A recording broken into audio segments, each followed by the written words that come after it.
tardes a todos. Después de la introducción histórica sobre el sexaje seminal, vamos a continuar ya con los diferentes parámetros que nosotros hemos utilizado referentes a nuestro estudio sobre el sexaje seminal y sobre la técnica que hemos ido implantando.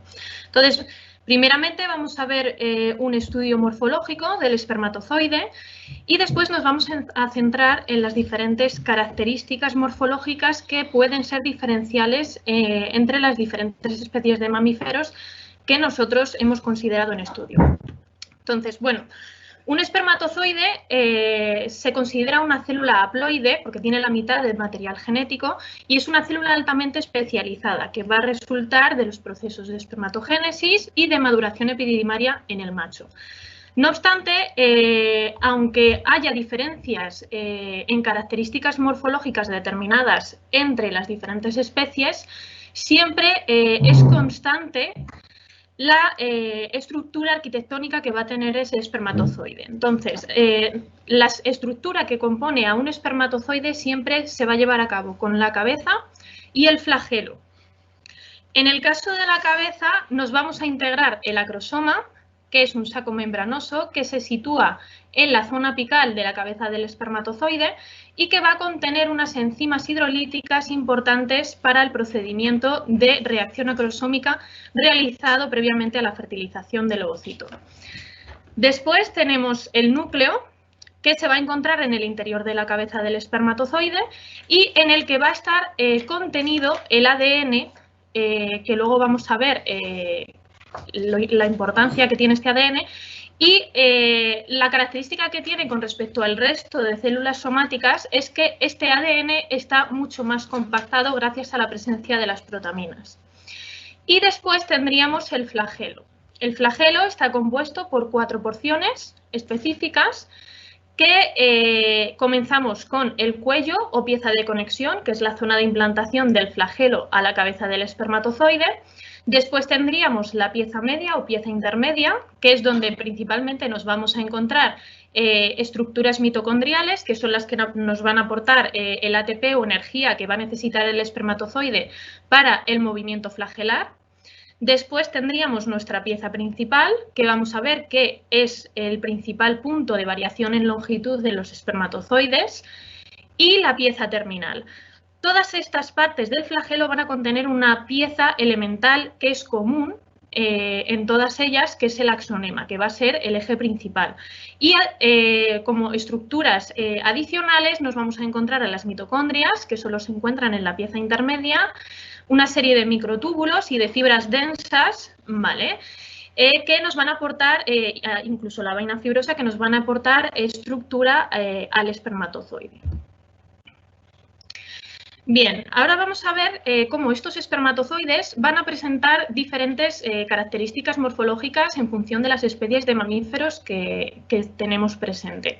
Siempre las características que vamos a ver variables son la morfometría tanto en el ancho como en la longitud de los espermatozoides entre especies. En esta foto que se presenta aquí a la derecha, es de un estudio realizado en el año 2019 utilizando una microscopía electrónica para favorecer las mediciones de los distintos parámetros del espermatozoide, de la estructura del espermatozoide.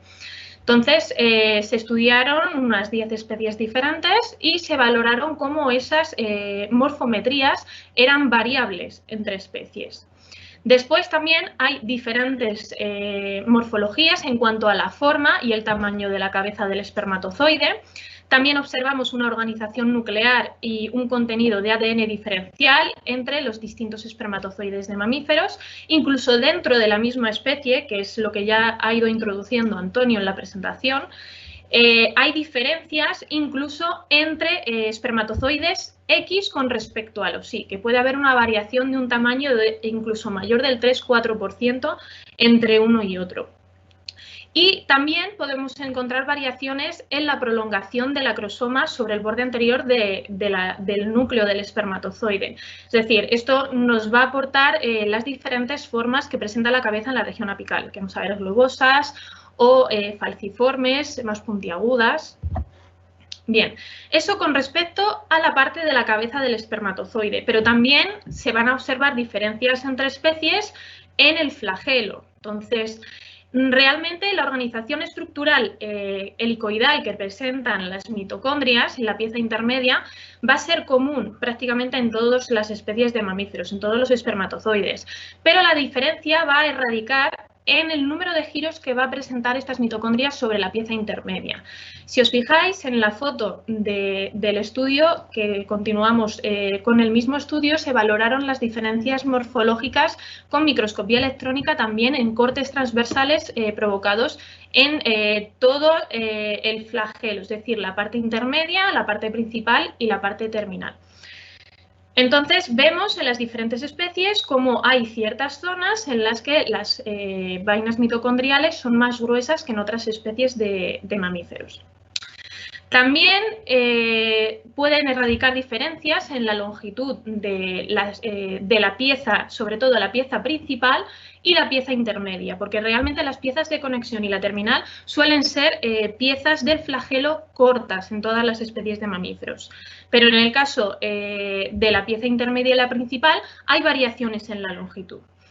Y por último, también vamos a observar variaciones en la morfología ultraestructural que presenta toda la integridad del flagelo, sobre todo en los puntos de la vaina mitocondrial, en las fibras densas externas, que vamos a encontrar una variación en el número de las fibras densas entre especies, la vaina fibrosa, que vemos aquí en color verde, ¿vale? Que la vamos a ver el grosor, diferencias en grosor, sobre todo en las diferentes especies de mamíferos, como las podemos ver más engrosadas, por ejemplo, en el guinea pig o en el ratón, a diferencia a lo mejor del conejo, que son un poquito más estrechas.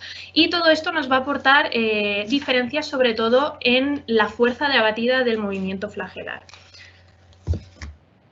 Bien, estas imágenes que vemos aquí es parte de nuestro estudio morfológico sobre las especies que estamos desarrollando para el sexaje seminal, que son la especie bovina, ovina, caprina, equina, y ahora estamos comenzando los estudios con el canino. Y desarrollamos unas tinciones con eosina nigrosina y valoramos estos espermatozoides a 40 aumentos con el mismo microscopio y la misma cámara para efectivamente valorar ese tamaño que tienen los espermatozoides en las diferentes especies. También podemos corroborar, como veis, de diversos autores que establecen unas medidas estándar sobre estas especies, los espermatozoides de estas especies, y efectivamente se correlaciona con las imágenes que valoramos que el bovino es la especie en el que los espermatozoides tienen un mayor tamaño. Va seguido del ovino y después de va seguido del caprino. El ovino es ligeramente más pequeño que el caso de espermatozoide de caprino. Y el más pequeño de todos con respecto a estas especies que estamos estudiando es el ganado equino. Esto nos va a resultar muy interesante, sobre todo para valorar la composición de los filtros citocrómicos en las diferentes especies. Ahora vamos a ver por qué. Una vez nosotros conocemos que hay diferencias morfométricas en los distintos espermatozoides de las especies estudiadas, pues tenemos que valorar cómo esas características nos pueden afectar a la velocidad de migración de los espermatozoides a través de nuestros filtros citocrómicos. Entonces, principalmente de las características que hemos ido mencionando, que son diferenciales entre especies, hemos destacado la variación en la forma y tamaño de la cabeza del espermatozoide que hay entre las especies, y la organización nuclear y contenido de ADN, al igual que la prolongación del acrosoma que hemos visto, que puede ser variable estableciendo distintas formas en la cabeza. Todo esto es importante porque eso me va a producir en el espermatozoide, en la cabeza, en función del peso y en función de la forma que tiene la cabeza de ese espermatozoide, me va a afectar a la resistencia que va a oponer a la hora de atravesar estos filtros citocrómicos. Bien, y por otro lado, por parte del flagelo, hemos destacado las diferencias establecidas en la longitud de la pieza intermedia y de la principal entre diferentes especies, al igual que la morfología ultraestructural del flagelo, porque estas diferencias, estas pequeñas diferencias en longitud y en ultraestructura son las que van a determinar si ese espermatozoide va a tener una motilidad característica de su especie, es decir, el aumento del grosor de la vaina fibrosa o el aumento de la longitud del flagelo nos va a determinar una mayor fuerza en la batida y eso lo tenemos que tener en cuenta durante el procedimiento de separación de los espermatozoides. Entonces, los puntos que hemos establecido como control para estas variaciones han sido variar entre especies, la composición que hemos utilizado de los filtros citocrómicos para el procedimiento de sexado en las diferentes especies y además jugamos con la variación en la velocidad y en el tiempo de centrifugación. Esta tabla que podéis visualizar es de un estudio realizado por Santolaria en el año 2016 en el que además de todas las características morfométricas que hemos detectado que son variables entre las diferentes especies, también se desarrollaron medidas morfométricas con la ayuda de fluorescencia, es decir, combinando la fluorescencia con la medición morfométrica utilizando un sistema CASA. Entonces, se vio con este estudio realizado fundamentalmente en la especie bovina, se utilizaron 8 sementales donantes y se visualizó que había pequeñas diferencias dentro, hablando de diferencias morfométricas, es decir, aquí está realizando parámetros como el área, el perímetro del espermatozoide, la longitud y la anchura del espermatozoide, ya metiéndonos en el contenido de ADN, que eso lo vamos a hablar ahora a continuación, sino directamente en las medidas que poseen esos espermatozoides. Si os fijáis en las medias de estos estudios, son ligeras modificaciones. Por ejemplo, en el área se observa que el espermatozoide que integra el cromosoma Y es ligeramente más pequeño, al igual que en la longitud. La longitud realmente es muy poco variable, ¿vale? Pero, por ejemplo, en la anchura, en el caso de la anchura de la cabeza del espermatozoide, es ligeramente superior en el caso del que contiene el cromosoma X. Esto ya nos va a dar información con respecto a que no solo la separación a través de los filtros, sino ya llegar y llevar a cabo esa separación entre el espermatozoide que integra el cromosoma X y el que integra el cromosoma Y. Bueno, continuamos desarrollando esta cuestión que ya nos vamos a ir aproximando concretamente a detalles un poquito más concretos. Ya, como veis, Elisa ha hablado concretamente sobre estos tamaños que, fijaros, precisamente aquí hablo de algunos autores que hablaban de que la única diferencia que había entre el espermatozoide X y Y radicaba concretamente en el contenido de ADN.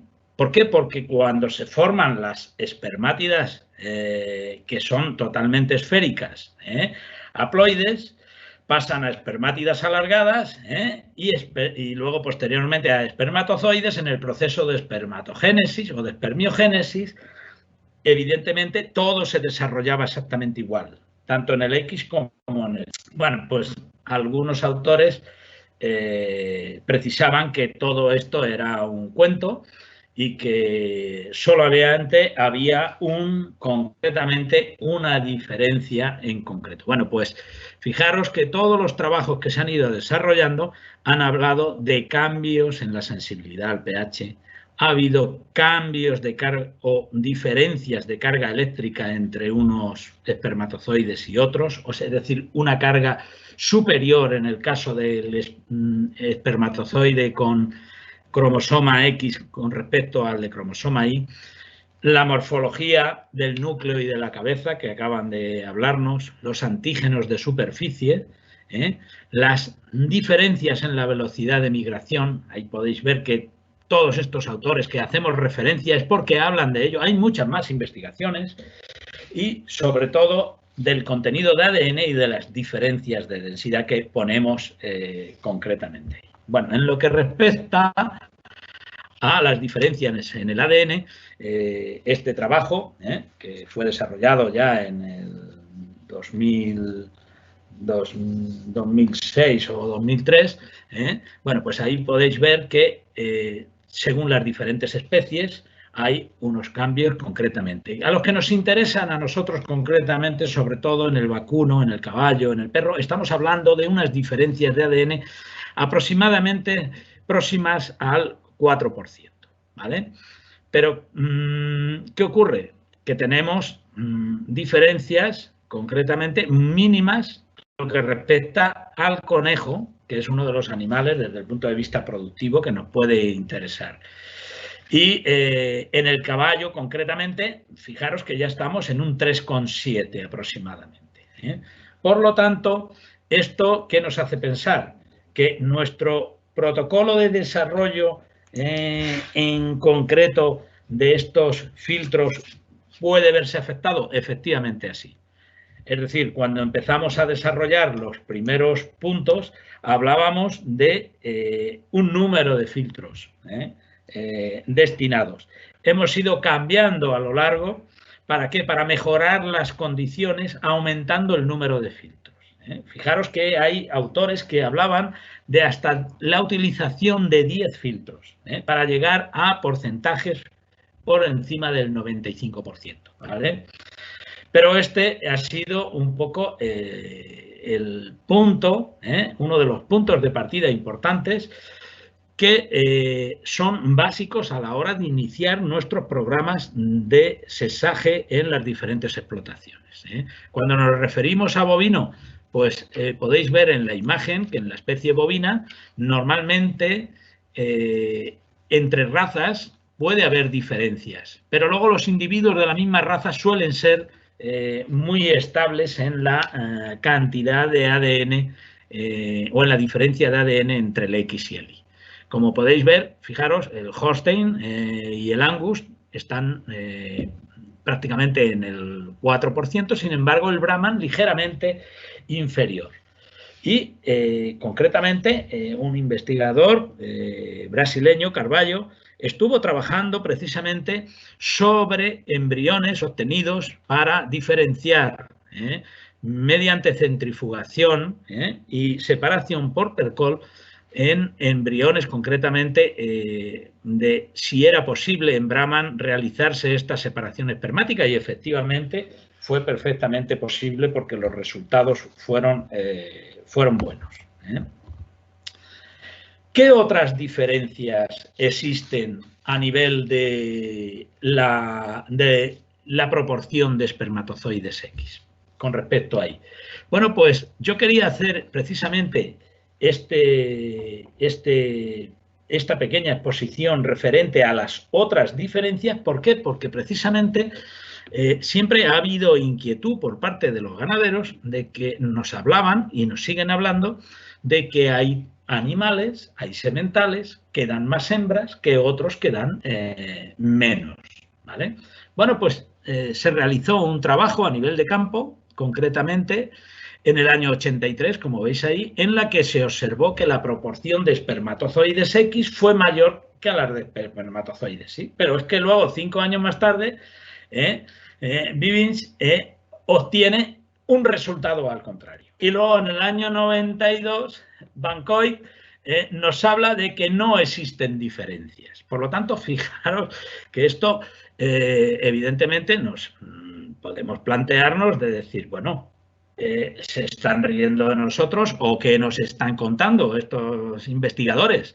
Bueno, no se están riendo de nosotros, ni mucho menos. Lo que pasa es que cada uno expone los resultados que obtienen y todos llevan razón. Me permito deciros que efectivamente todos llevan razón. ¿Por qué? Porque lo hemos podido comprobar a lo largo, los que somos un poquito más viejos, a lo largo de nuestra vida profesional, de ganaderos que nos decían, oye, que este animal da más hembras y ahora se ha hecho más viejo y da más machos. Es decir, lo hemos podido comprobar en infinidad de ocasiones. Esto se nos puede plantear a la hora de realizar un sesaje. Pues bueno, lo podemos plantear, evidentemente, porque nos podemos encontrar que vayamos a sexar a un animal que en condiciones naturales tiene una mayor proporción de espermatozoides X con respecto a espermatozoides Y. Y al revés, ¿vale? Por lo tanto, a la hora de determinar con exactitud el porcentaje y la precisión del sexaje, debemos de tener en cuenta cómo es este animal en el desarrollo de gestaciones y el porcentaje de gestaciones con sexo masculino o con sexo femenino, ¿vale? Bien, hacemos también referencias concretamente a Umehara, sobre todo en el trabajo que desarrolló en Japón, concretamente con las diferencias que había en los cambios de motilidad aplicados utilizando el TLR7-8. Esto, evidentemente, hizo que pudiera haber alternativas concretamente a posibilidades de cambiar la motilidad espermática en base a un tipo de espermatozoide o de otro. Y precisamente el que os hago referencia ahí en el 2013, Carvalho en Brasil, nos habla de que el tamaño de un espermatozoide no solamente está asociado al contenido del cromosoma X o Y, sino que también puede estar asociado a la cantidad de contenido citoplásmico que lleve en el interior.